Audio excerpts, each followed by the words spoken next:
Fue educado en la Universidad de Cambridge, casado 2 veces con más de 3 hijos. La primera esposa fue cristiana, abandonó a la primera esposa para casarse con la segunda, que era su enfermera.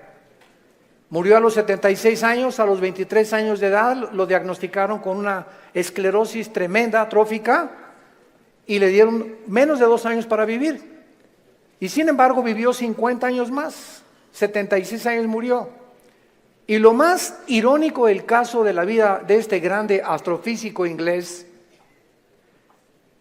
fue que su esposa, cuando lo metieron y lo entubaron 2 veces a los 20 y tantos años y después a los 40 y tantos, y le dijeron en el hospital que ya tenían que desconectarlo porque ya no podía vivir, ella se puso de rodillas e intervino ante el trono de la gracia, y llegaron los doctores y le dijeron: es que esto es un milagro. Y la segunda vez que otra vez lo vuelven a conectar porque ya estaba a punto de irse de este mundo, su esposa vuelve a arrodillarse en oración para salvarle la vida. Él supo que su esposa estaba de rodillas orando por él, y cuando él tuvo esta oportunidad de poder decirle a Dios: gracias porque me concedes la vida, se siguió burlando de ella. Y las palabras de él a su esposa fueron las siguientes: yo no hago caso a la religión porque es la ciencia la que nos da la verdad. Me dio mucha tristeza que antes de morir haya muerto negando a Dios y declarando que Dios no es el creador del universo. En ese momento, cuando escuché este programa de televisión, porque fue a través de las noticias que escuché esto, inmediatamente vino a mi mente la vida de más grandes astrofísicos que él, que fueron cristianos. Él argumentó que era porque la verdad estaba en la ciencia, y sin embargo Blaise Pascal, astrofísico francés, escribió cantidad de tratados acerca, y no era un religioso, era un cristiano. Blaise Pascal confesó, y en sus libros lo dijo: Jesucristo es mi Señor y mi Salvador. Nadie se puede comparar en la astrofísica con Blaise Pascal. Y después tenemos a Isaac Newton. ¡Qué tremendo! Isaac Newton, que comienza a postular las leyes de la famosa gravitación, cristiano de los pies a la cabeza, y muere alabando a Dios y dándole gracias a Dios por la muerte de Cristo. Luis Pasteur, siglo XX, un famoso doctor, experto en medicina, y el legado que él dejó a la ciencia fue impresionante, cristiano. Y finalmente Alberto Einstein, que fue famoso cuando dijo: Dios no juega con el universo como si jugara los dados. Todos estos hombres fueron cristianos y creían en Dios. Los filósofos de hace 2150 años aproximadamente, 150 años antes de Jesucristo, Aristóteles, que fue el maestro de Alejandro el Magno, Platón, Sócrates, Demóstenes, creían en un Dios. Por lo menos dijeron: pienso, luego existo, existo, luego vivo, esta causa no puede estar dentro de mí, esta causa tiene que estar fuera de mí, tiene que haber algo, llámale la fuerza, una entidad superior, pero tiene que haber algo que trascienda, que es Dios. Aunque no lo pudieron nunca ubicar, el apóstol Pablo en Hechos 17 se enfrenta con los atenienses filósofos, discípulos de un gran hombre que se llamaba Zenón, y los discípulos eran los epicúreos y los estoicos. Y Pablo en Hechos 17 les demuestra y les dice: ustedes adoran un Dios porque tienen un monumento altísimo que decía: al Dios desconocido. O sea, ellos lo único que sabían es que tiene que haber una causa detrás de la existencia del mundo y del universo. Pero llegamos al siglo XX, donde se levantan Friedrich Nietzsche, Jean-Paul Sartre, Bertrand Russell, Richard Dawkins, y finalmente este astrofísico que muere diciendo que Dios no puede existir ni ser el creador del universo. ¿Saben ustedes por qué el astrofísico Stephen Hawking negó a Dios antes de morir? Simplemente porque no pudo explicar sus sufrimientos. Su esposa lo dijo, la primera esposa: Stephen está enojado con Dios, con un Dios que no existe. Se amargó contra alguien que no existe. Y siempre estuvo repelando, ¿verdad? ¿Por qué? Si Dios es Dios, no lo sanaba y no lo levantaba de esa silla de ruedas. Hace poco ustedes escucharon el testimonio de Nicky, un muchacho sin brazos y sin piernas. Nació con el puro tronco nada más. Y cuando oye su testimonio dice que a los 8 o 9 años de edad, como no podía suicidarse, se metió y con la boca abrió la llave del baño para ahogarse. Y en ese momento él reaccionó y dijo, ¿pero qué es esto? Y comenzó a gritarle, Dios, si existes, dime la razón por la cual me trajiste hacia el mundo, sin brazos y sin piernas. Y entonces él entrega a los 11, 12 años de edad su vida a Jesucristo, y no se imaginan ustedes los millones de almas que este muchacho, Nicky se apellida, ¿verdad? Nicky ha ganado en el mundo. Aquí lo tuvimos en México y mi esposa y yo, su esposa es mexicana y se han discipulado con nosotros desde hace muchos años. La esposa de él y la familia de ella también. Ahora ya van a ser papás otra vez. Así como lo ven, pero juguetón. Gracias a Dios por su vida. Entonces, podríamos nosotros realmente, porque esta es la espada y este es lo que esgrimen los ateos, los escépticos, los agnósticos, es que ¿por qué si hay un Dios hay un sufrimiento? ¿Por qué es? Entonces, como no pueden entender y no tienen respuestas y no las van a tener fuera de la Biblia, se encierran en una cárcel y en lugar de que este hombre hubiera podido escuchar a su esposa, bueno, ok, tú me dices que es un Dios, dime por lo menos o explícame por qué permite el sufrimiento, pero ni siquiera quiso hacer eso. Negó completamente todo contacto con la Biblia. Y esta es la razón de esta serie que me he propuesto comunicarles a todos ustedes y a todos los que nos escuchan a través de las redes sociales, porque es el tiempo que seamos luz. El mundo está pidiendo respuesta a los políticos, astrofísicos, ateos, agnósticos, escépticos, etcétera, etcétera. Las universidades en Latinoamérica están llenas de ateos, infectando las mentes de nuestros hijos, incitándolos a una revolución, incitándolos a la violencia, porque ellos creen que a través de esta violencia y de este idealismo pueden ellos hacer un cambio en México social, o en Veracruz, o en cualquier otra nación. ¿Por qué? Porque hay un idealismo en la juventud que no tiene respuestas, y nosotros somos la luz del mundo. Ya es hora que brillemos, ya es hora que levantemos la lámpara. Todos los 70s, 80s y 90s del siglo XX persiguieron a la Biblia, persiguieron al cristianismo, persiguieron a los pastores en Latinoamérica. Yo recuerdo cuando fui a la universidad a la conferencia en la Facultad de Filosofía y Letras, cómo querían burlarse todos. Ay, ya llegó el padrecito, así me decían, ya llegó el padrecito. A ver de qué nos va a hablar el padrecito, porque como ellos no tienen respuestas, creen que nosotros tampoco las tenemos. Y cuando nos enfrentamos a auditorios y les demostramos que hay más evidencias científicas en la creación bíblica que en la famosa teoría de la evolución. Cuando alguien te diga y tú le preguntes, bueno, ¿cuál es tu punto de vista o tu perspectiva de cómo te imaginas que creó el universo? ¿Qué te van a contestar? Pues por ahí anda una enseñanza, una ideología que se llama el Big Bang, o la grande explosión traducida.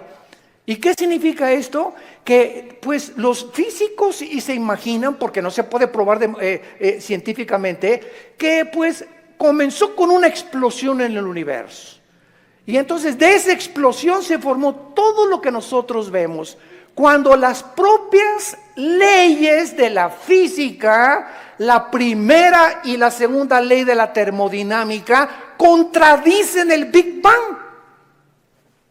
Virgen del Socorro. Me atrevo a decir esto. La misma física que dice la primera ley de la termodinámica, nada se crea ni se destruye, la segunda ley, todo tiende al desorden, a la oxidación, a la destrucción, a la corrupción. Nunca del desorden se ha formado el orden, por el amor de Dios.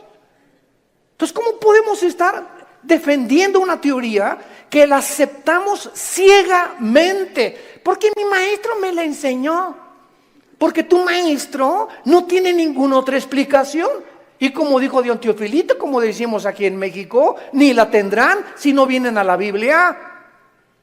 Porque por medio de la ciencia y por medio de la intelectualidad, que es limitada, el ser humano no puede traspasar y trascender la dimensión espiritual, la dimensión del mundo invisible. Entonces el intelecto choca contra las cosas que no entiende y al llegar ahí se vuelven locos. Entonces no puede el ser humano comprender la inmensidad del universo que nos rodea, ni los caminos ni los pensamientos de Dios, porque son más altos que los nuestros. Dios tuvo que bajar hace 2000 años en la persona de Jesús para Él comunicarnos y revelarnos los secretos que se encuentran detrás de su universo, de su soberanía, de la tierra, de dónde venimos, los animales, la genética y la ciencia que continúan como demostrando y comprobando simplemente que la Biblia tenía la razón. Y es hora de hablar, y es hora de tener una confrontación directa. Porque el mundo se está hundiendo en la confusión teológica, en la confusión ideológica. Los gobiernos los invitamos al próximo desayuno en junio, ya les dieron su volante titulado El fracaso de los gobiernos humanos. Otra vez, ¿verdad? Vamos a examinar todos los gobiernos, nazismo, fascismo, monarquías, democracias, etcétera, etcétera. ¿Por qué ninguno ha funcionado? ¿Por qué siguen peleándose? ¿Por qué ahorita ya los partidos políticos en todas partes del mundo, ya sus convicciones, los estatutos en los que formaron sus partidos están deshaciéndose y contagiándose con el otro? Es como si nosotros dijéramos, soy cristiano, pero me voy a juntar con los mormones y con los musulmanes. Cuando los principios de los musulmanes, los principios de los mormones y el cristianismo se contradicen unos a otros. Entonces, ¿creo realmente que mis convicciones son reales y es la verdad? ¿O necesito otras ideologías porque no estoy seguro de lo que yo creo?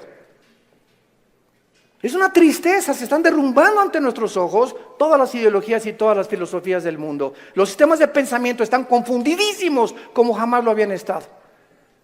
Gubernamentalmente, teológicamente, filosóficamente, económicamente, es una confusión en el mundo tremenda. Es el estrés por el cual vive la gente. Es una incertidumbre de dónde está la verdad, dónde está la luz, quién tiene la verdad. Tú dices que en aquella religión, tú dices que en aquella religión. Discúlpame, en ninguna religión, en la persona de Jesucristo. Porque tú puedes tener X religión sin tener la verdad, ni tener al Hijo de Dios en tu vida. Él fue el que vino y nos dijo, no los católicos, no los evangélicos, no los nazarenos, no los mormones. Jesús dijo, yo soy la verdad. Y cuando Él entra a tu vida, se te caen las vendas. Y de alguna forma el entendimiento se nos comienza a expandir. Y solo Dios, el Espíritu Santo, puede hacer que nuestra mente se abra para que cuando vengamos a la Biblia podamos entender, porque la Biblia, el autor es el Espíritu Santo, necesito al Espíritu Santo morando en mí para comprender los pensamientos de Dios. Ven a la Biblia sin el Espíritu Santo y vas a chocar contra los pensamientos de Dios. Porque el hombre natural no entiende las cosas del Espíritu, porque para él son locura. Porque estas cosas no se intelectualizan, estas cosas se disciernen espiritualmente.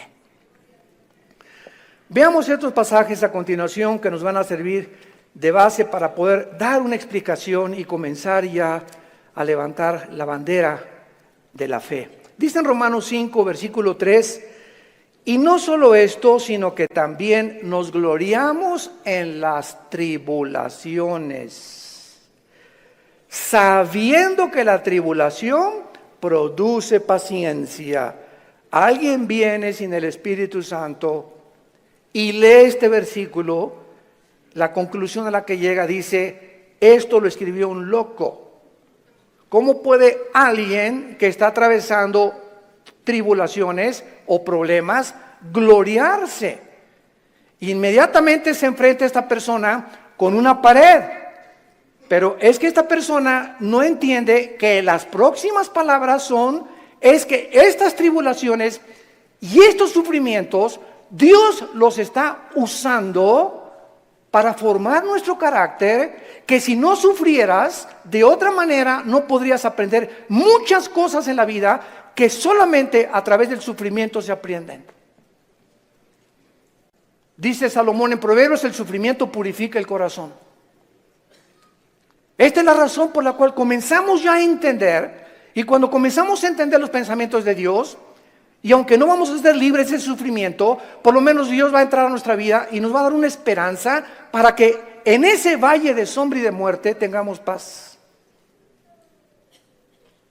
Para que en medio de las tribulaciones que tú estás atravesando, y en medio del divorcio que estás ahorita enfrentando, y el abandono de tu esposo, y el abandono de tu esposa, y el abandono de tus padres, por lo menos en medio de ese horno de fuego donde que tú estás atravesando, Jesús está contigo. Y aunque no se va a acabar hasta que Él venga a todas estas cosas, Él nos da la fuerza para resistir hasta el final con gozo. Y la paciencia solamente es el fruto de las pruebas y las tribulaciones. ¿Se imagina lo que la Biblia dice? ¿Y para qué quiere la paciencia, Señor? Si no tienes paciencia, te vas a casar con el chavo equivocado. Si no tienes paciencia, te vas a casar con la muchacha equivocada. Si no tienes paciencia y eres una persona impulsiva que compras y vendes, etcétera, etcétera, sin meditar ni reflexionar nada, vas a comprar la casa equivocada, el carro equivocado, el viaje que Dios no quería que hicieras lo vas a hacer por tu impaciencia, porque por naturaleza somos impacientes. Entonces la Biblia nos comienza a abrir los ojos y nos dice, espérame tantito, la paciencia es una virtud elemental para que puedas tomar decisiones y no te arrepientas el día de mañana. Pues yo quiero la paciencia, Señor. Viene entonces el fuego de la prueba. No tengas miedo de las tribulaciones. Mi esposo, hermano, parece un martillo conmigo y duro y duro y duro y duro. Hermana, pues mientras más, te está haciendo tu esposito, sin que te des cuenta, estás desarrollando una capacidad para aguantar.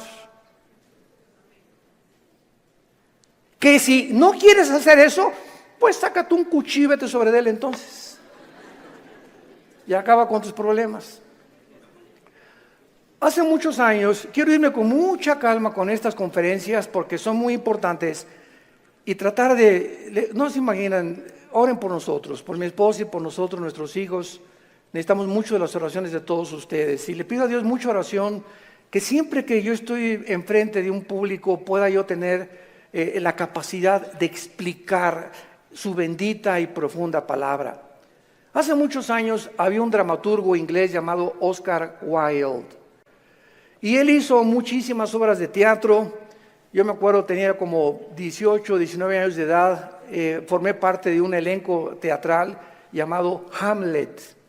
Y en una de las cosas que yo tenía que declarar durante el escenario, en el teatro, representando a Hamlet, ¿verdad? Dice así la obra de William Shakespeare: morir, dormir, no más. ¿Qué es más levantado para el espíritu? ¿Levantar las armas contra un piélago de calamidades y haciéndole frente a acabar con ellas? ¿O esperar el sufrimiento y dormir y morir no más? En otras palabras, este dramaturgo que no era cristiano, pero creía en Dios, Oscar Wilde, y tenía problemas morales, ¿verdad? No nos vamos a meter con eso ahorita. Oscar Wilde pudo entender que en la vida es o mueres o vives.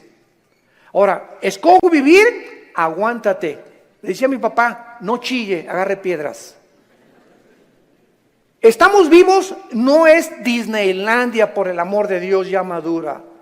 No es Reino Aventura. No estamos en el milenio todavía, estamos en un mundo de una raza humana caída, donde hay pecado, muerte, oscuridad, sombras, tristeza, enfermedades, violencia, etcétera, etcétera. Y vamos a través de esta serie a explicar por qué permitió Dios esto. Y nos vamos a dar cuenta, cuando veamos la explicación de Dios, vamos a levantar las manos, te voy a decir, Señor, profunda es tu sabiduría y tu gracia y tu misericordia, cuán profundos son tus pensamientos. Y yo era como era porque no entendía, ahora entiendo, Señor, y te alabo y te bendigo. Y va a venir una paz sobre tu vida que sobrepase el entendimiento, que te va a dar la fortaleza de seguir viviendo para Jesús. Y este es el propósito de esta serie que he tratado de preparar para todos ustedes y los que nos escuchan. Las tribulaciones nos producen paciencia. Necesitamos la paciencia. La segunda es Santiago capítulo 1, versículos 2 y 3. Santiago capítulo 1, 2 y 3. Hermanos míos, otra vez, parecía que estuviera loco Santiago, de cual fumó. Tengan por sumo gozo cuando se hallen en diversas pruebas. ¿Quién puede llegar a esa conclusión, verdad? Gózate cuando te corran de tu trabajo. Gózate cuando pierdas tu casa. Gózate cuando tienes algún problema, ¿verdad? ¿Por qué me voy a gozar? Porque esa prueba que estás atravesando está produciendo paciencia. Otra vez, Santiago está de acuerdo con Pablo para poder, con diferentes palabras, decirnos que las pruebas producen paciencia. Entonces tú llegas a tu casa con tu esposa. ¿Qué crees, mi chenchita? ¿Qué, mi amor? Estás tan contento, te veo. Te ascendieron de puesto. No, mi amor, al contrario, me corrieron. ¿Quién podría reaccionar así? Nadie, ¿verdad? Ni marihuano. Nadie podría reaccionar de esa manera. Más que un cristiano que vive en el Espíritu. Y la esposa, oye, pero ¿sabes una cosa? Esto no es para que te pongas contento. Sí, mi amor, ¿sabes una cosa? Porque acuérdate de Romanos 8:28. Todas las cosas contribuyen para nuestro bien. Y no me corrieron porque haya sido ladrón, borracho, parrandero, jugador o defraudador. Me corrieron, ¿verdad? Por políticas, lo que tú quieras. Pero ¿sabes por qué me gozo, mi amor? Porque creo lo que dice la Biblia. Ahorita mi única reacción se había llegado. Vieja, sácamela de don Julio reposado. Y vamos a ponernos los dos hasta atrás. Esta vida no vale gorro. Vamos a divertir. Que nada y que Dios ni qué cristianismo. Esa es la otra reacción. Y comenzar con la autolástima y comenzar a amargarte contra Dios. ¿Te das cuenta? Entonces, en lugar de que tomemos esa actitud, la Biblia nos muestra que nos enfrentemos a los problemas con otra actitud, porque cuando Dios ve que tú enfrentas esa actitud y que tú llegas a tu casa y Señor, gracias, te alabo, yo no entiendo por qué me corrieron, lo único que sé es que tu palabra dice: no desmayes, no tengas miedo, yo soy tu Dios, nunca te dejaré, nunca te abandonaré. Y estoy seguro que viene un trabajo mucho mejor que el que yo tenía, en el momento en el que Dios ve desde el cielo que nuestra reacción aquí en la tierra es diferente a la de los demás seres humanos. Dios nos bendice.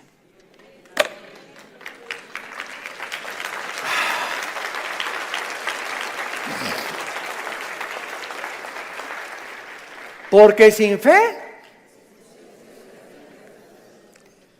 ¿y cómo se demuestra la fe? Actuando al contrario de nuestros sentimientos y emociones. Hebreos 11:6.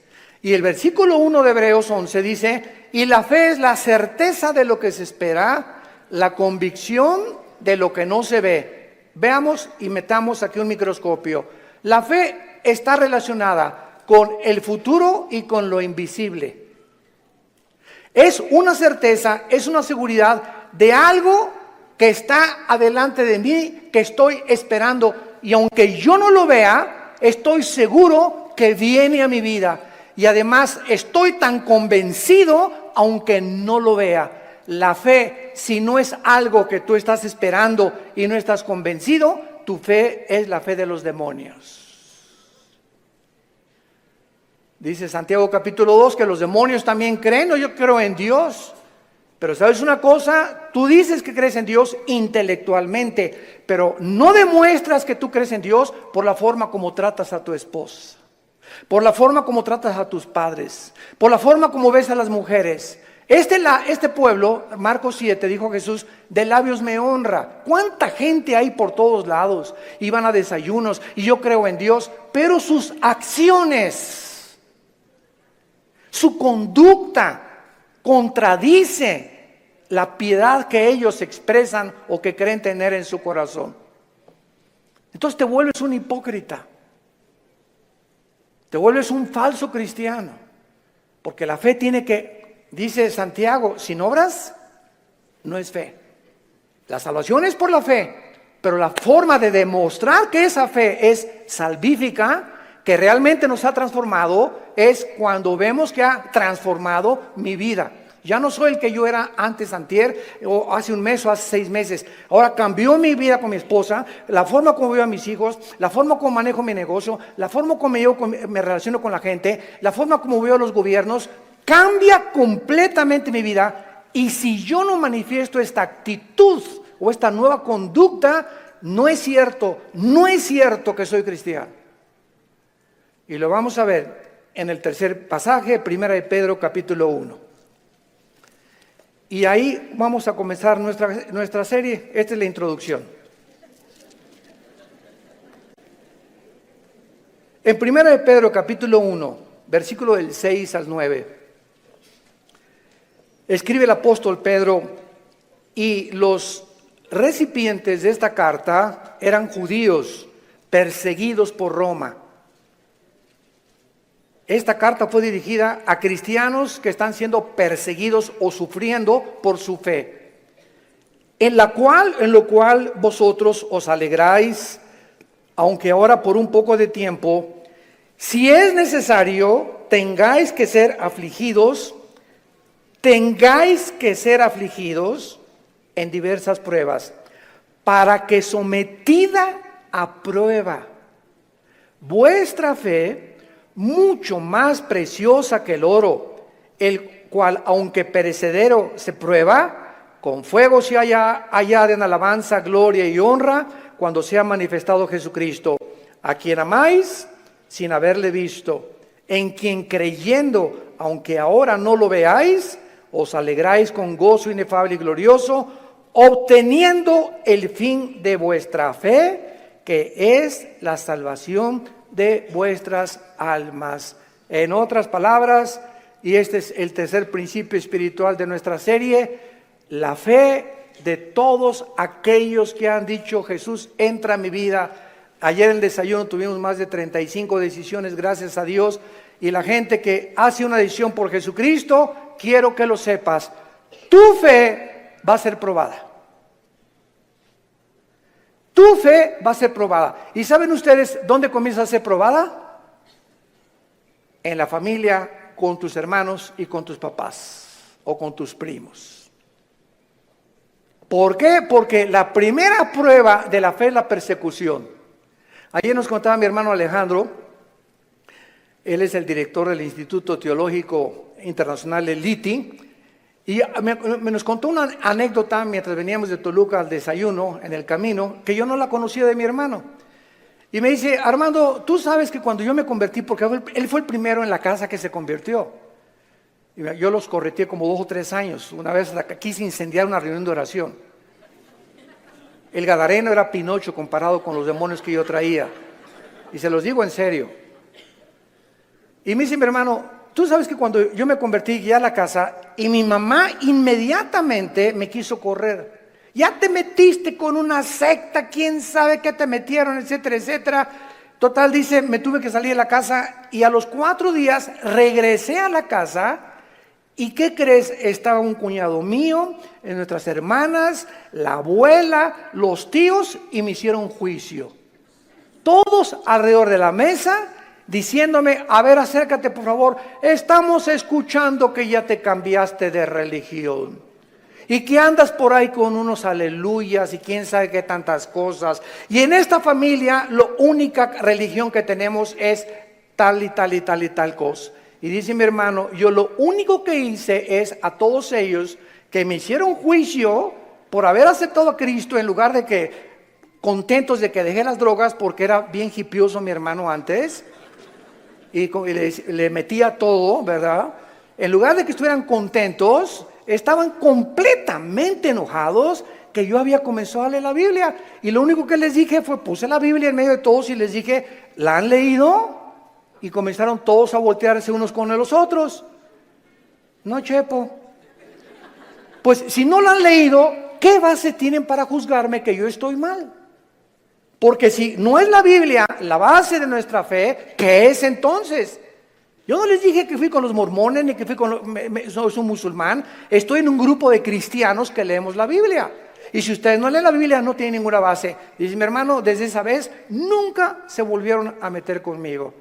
Pero vino la persecución inmediatamente y vendrá contra ti también. Y comienza en la propia familia. ¿Por qué? Porque Dios nos sacó de las tinieblas de nuestra familia para regresar a nuestra familia e iluminarlos y sacarlos también al reino admirable de la vida de Jesucristo. Y si tú en tu familia no eres una luz y en tu medio donde trabajas no eres una luz y no estás dando testimonio de Jesucristo, tu cristianismo es religioso nada más. Y recibirán poder. ¿Para qué? Para poder enfrentar al mundo. Sin ese poder no se puede enfrentar al mundo. Hechos 1:8. Y recibirán al Espíritu Santo y me serán testigos. Entonces vemos nosotros que tiene un propósito todo esto. Muy bien, vamos pues a comenzar esta serie con las siguientes declaraciones y reflexiones. No cabe duda que vivimos en un mundo completamente disfuncional. No hay un solo matrimonio funcional. El matrimonio es la unión de dos extraterrestres.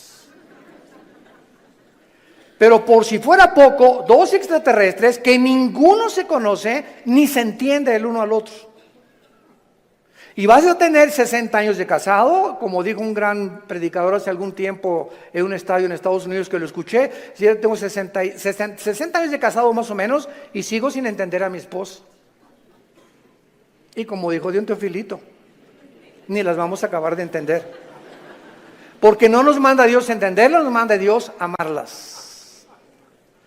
Entonces, cuando nosotros comprendemos esto, que no hay un matrimonio, o sea, no hay un matrimonio perfecto, es lo que quiero decir. No hay un matrimonio donde todo, en la luna de miel, John Travolta y se casó con esa muchacha que se parece a la Madonna y vamos a ser felices y qué guapo, ¿verdad? Y tiene coche. Todo eso desaparece después de la luna de miel.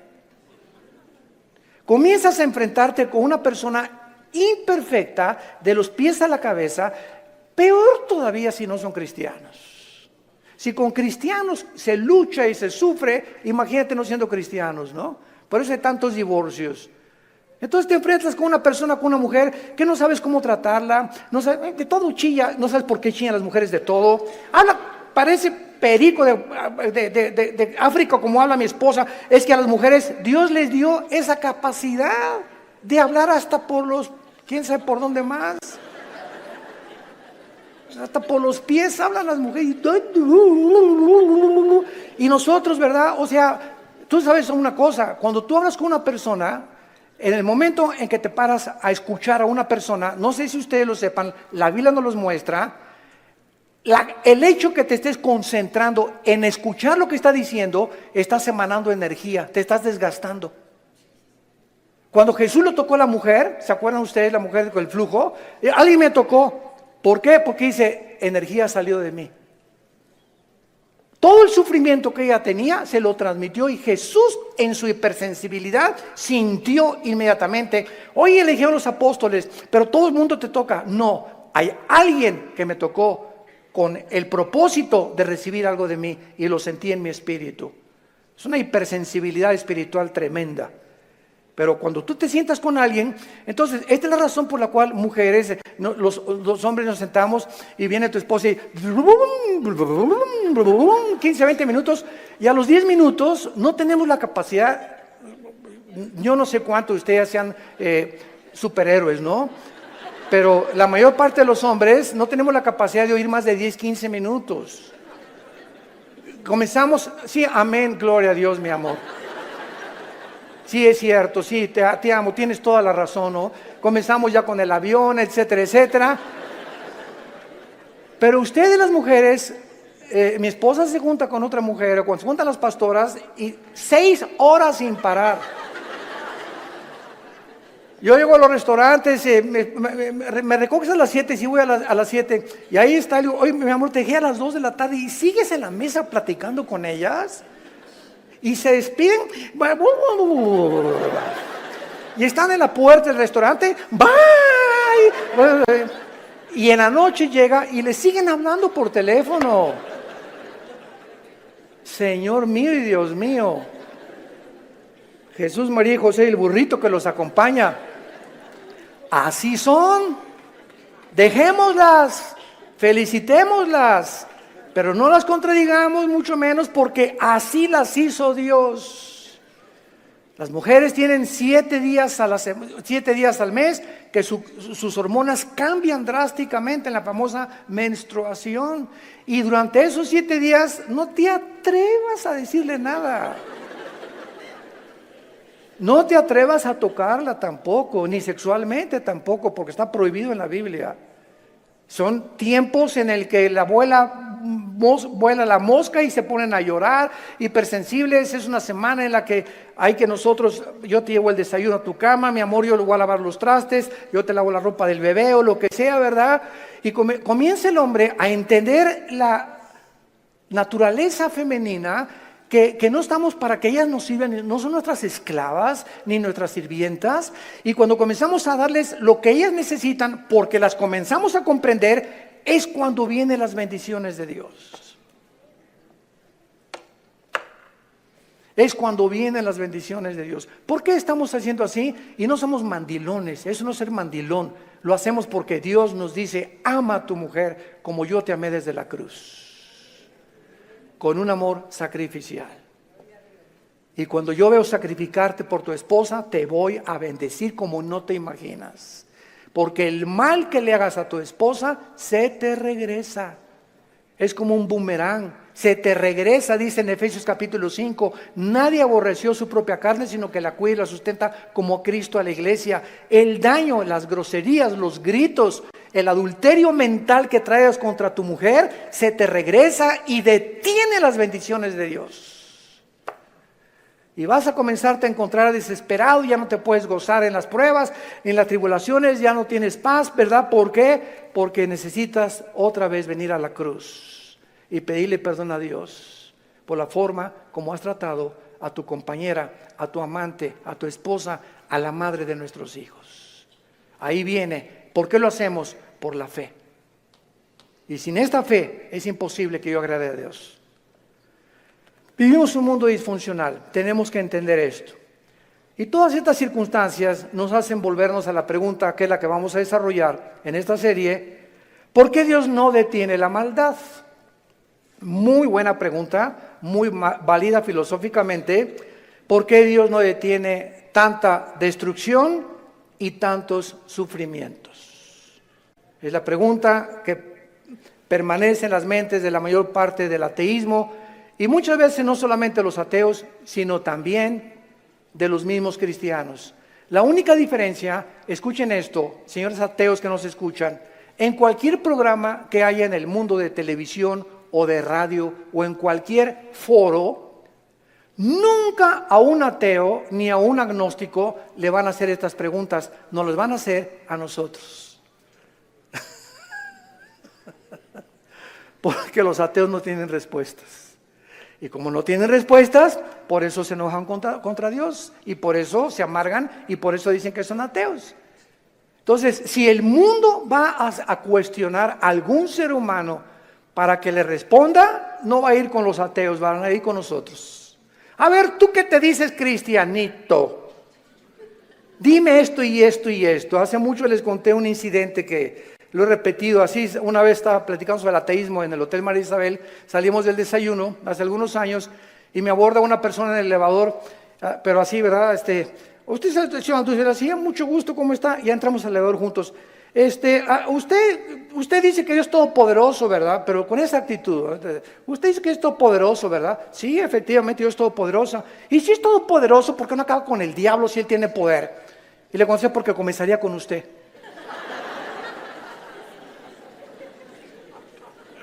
Dele gracias a Dios.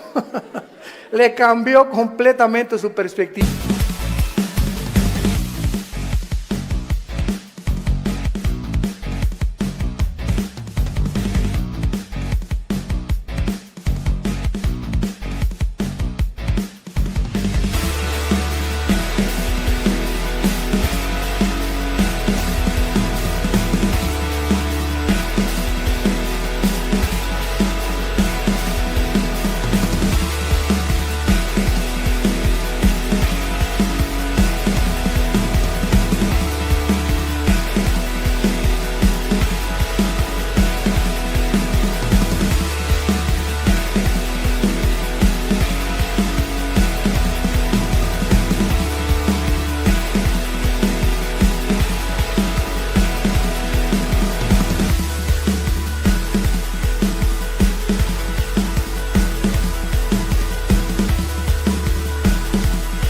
¿no? O por lo menos ya le di tarea para ir reflexionando ella a su casa, de que hay respuestas y que si realmente Jesús hubiera venido o ahorita acabara con la maldad, acabaría con todos, porque perverso y engañoso es el corazón de todos los seres humanos. Entonces démosle gracias a Dios que no lo ha hecho y que en su paciencia, dice en 2 de Pedro capítulo 3, está esperando para que todos o la mayor parte de los seres humanos se arrepientan antes de que juzgue severamente este mundo. Muy bien, entonces por causa de no tener estas respuestas que demandan sus mentes finitas, cuando una persona astrofísico o ateo demandan respuestas, no se ponen en la posición honesta de decir, bueno, ok, yo ando buscando por qué el sufrimiento y la maldad, pero me voy a poner en una posición honesta.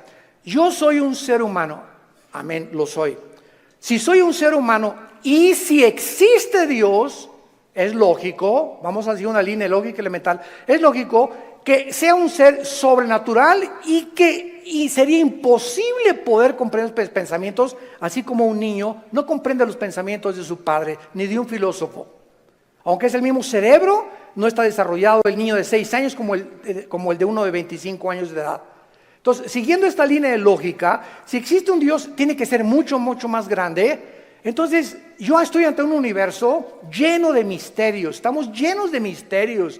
Si hay extraterrestres, si no hay extraterrestres, si existen los hoyos negros, si no los hoyos negros, si es el otro, que cómo comenzó el universo, de dónde venimos, bla, bla, bla. Estamos llenos de misterios. Entonces, estos misterios no voy nunca a comprenderlos con la mente de caracol que tengo. Porque si existe Dios, es un ser hiperdimensional. ¿Qué necesito? Buscar dónde lo puedo encontrar. Si existe un Dios, ¿dónde lo puedo encontrar?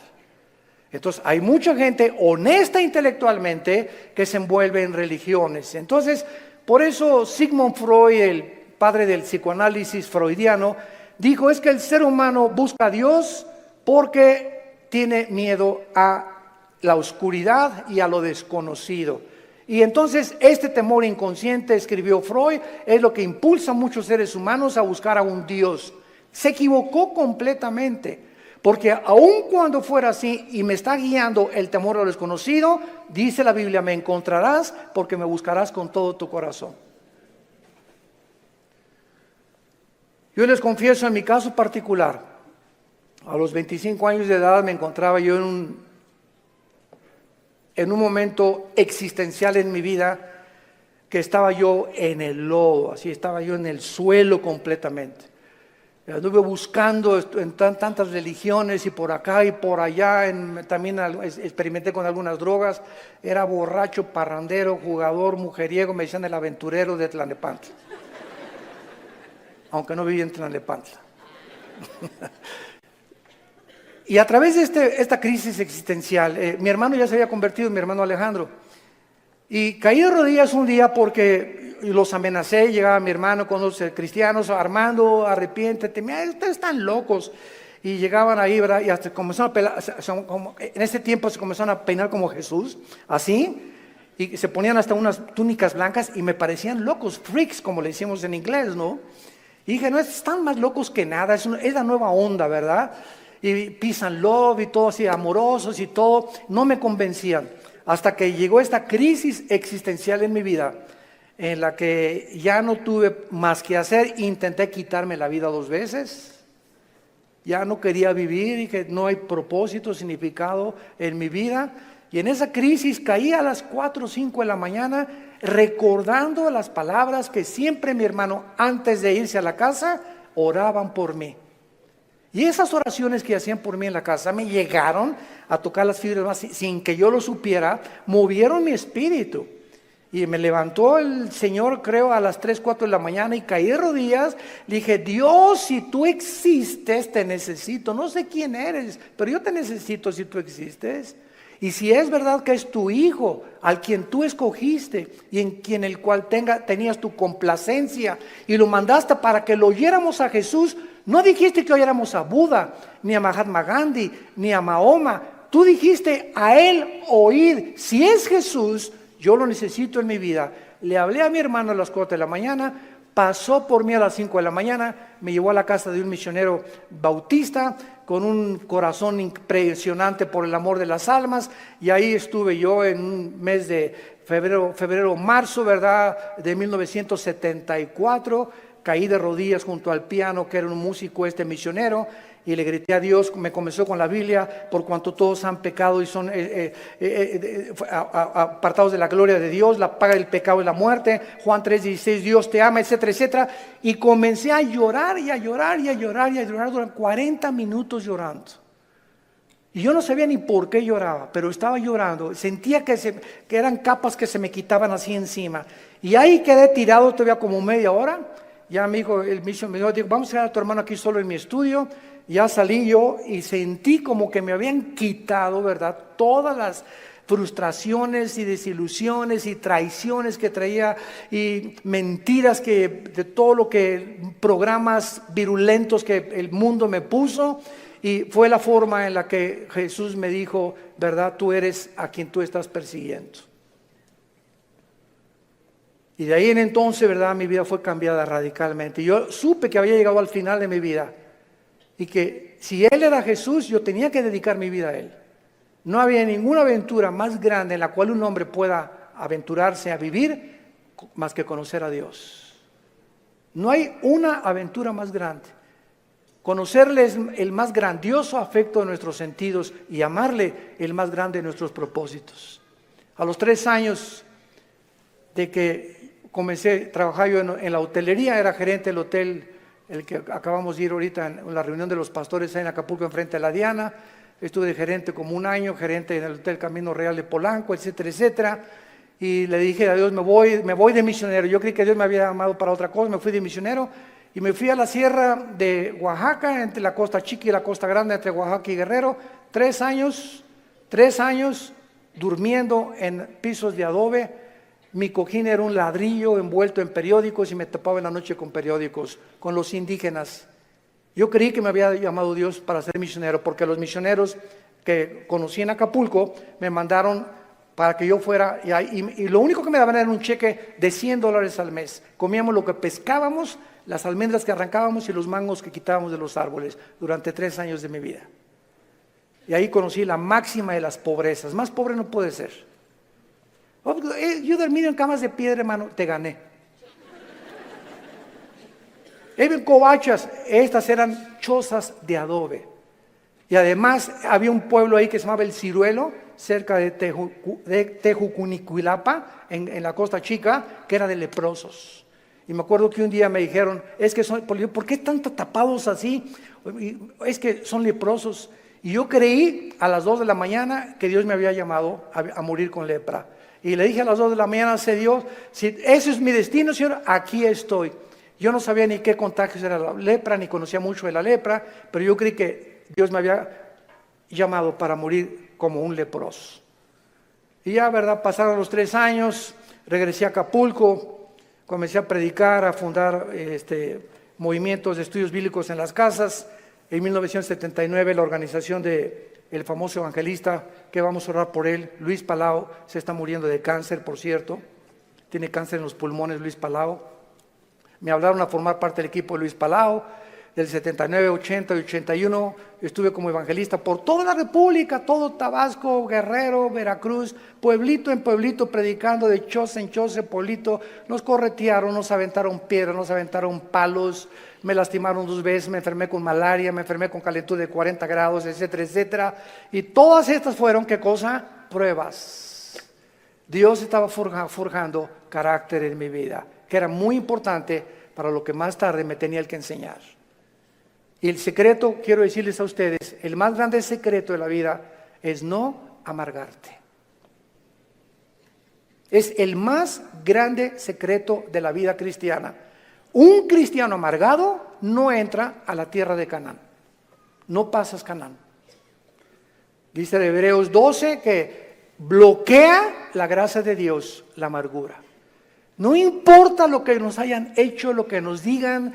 Me acuerdo en los 80s cómo nos calumniaron. Me dijeron que me había casado 4 veces, que tenía hijos hasta en Iztapalapa, 15. Bueno, es increíble. Y todavía me dicen que de vez en cuando han oído esos rumores, ¿no? Ya le gané a Salomón.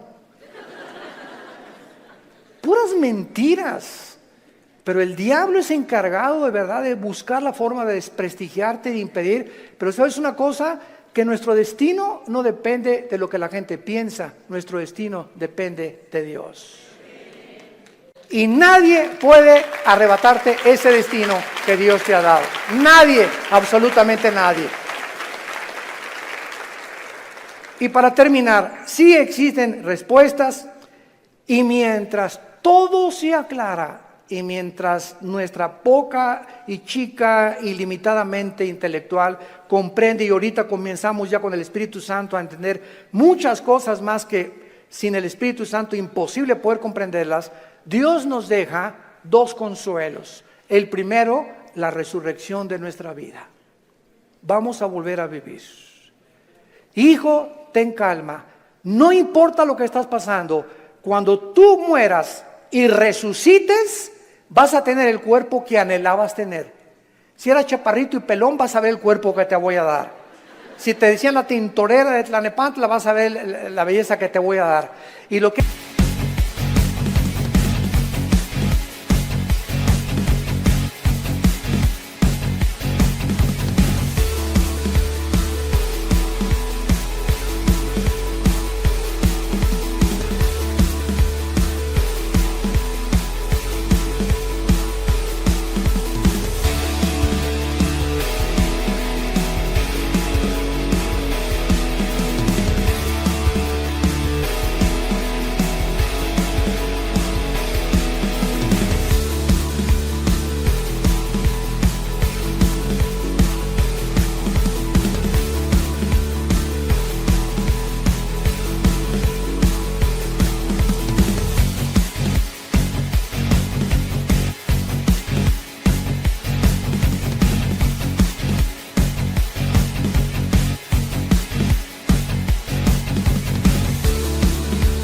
hemos sufrido las enfermedades, todo lo que pasemos aquí, no nos imaginamos. Y la esperanza de que vamos a tener un cuerpo fue que Jesús se levantó de los muertos. Él es la esperanza y la gloria de nosotros. Vamos a volver a vivir. Y todo lo que hayamos sufrido y lo que hayamos afligido, y si acabaste en silla de ruedas o no silla de ruedas, o con cáncer o no cáncer, o lo que hayas pasado, no va a ser comparable con las glorias que en nosotros se van a manifestar. Y la segunda consuelo es que vamos nosotros realmente a tener un mundo nuevo, donde reine la justicia y la paz y la equidad. Viene ese mundo que anhelamos y que queremos cambiar por las revoluciones armadas, por la guerra, por la política, por la educación. De ningún esfuerzo humano el mundo va a cambiar hasta que Jesucristo regrese con todos nosotros a establecer su reino milenial. La pregunta en esta mañana es la siguiente: ¿estás tú preparado si tú murieras esta noche para encontrarte con tu Dios? ¿Estás preparado? ¿Estás seguro que tienes a Jesucristo? Asegúrate en este momento recibiéndole como tu Señor y Salvador. Inclina tu cabeza y dile estas palabras. Señor mío y Dios mío, aún no te entiendo, pero he comprendido que no necesito entender todas las cosas, más que una sola: te necesito. Sé que tú en la cruz enviaste a tu Hijo a pagar con su sangre por mis pecados, y que la resurrección de Jesucristo transformó el imperio romano, transformó la historia humana, al grado que la historia se cuenta antes y después de la vida de Jesús. Señor Jesús, gracias por esta muerte en mi lugar. Creo que con tu sangre pagaste lo que yo no podía pagar jamás. Y creo, como resucitaste de los muertos, que estás vivo. Y en este instante te pido, porque creo que vives, que entres a mi corazón. Señor, te necesito.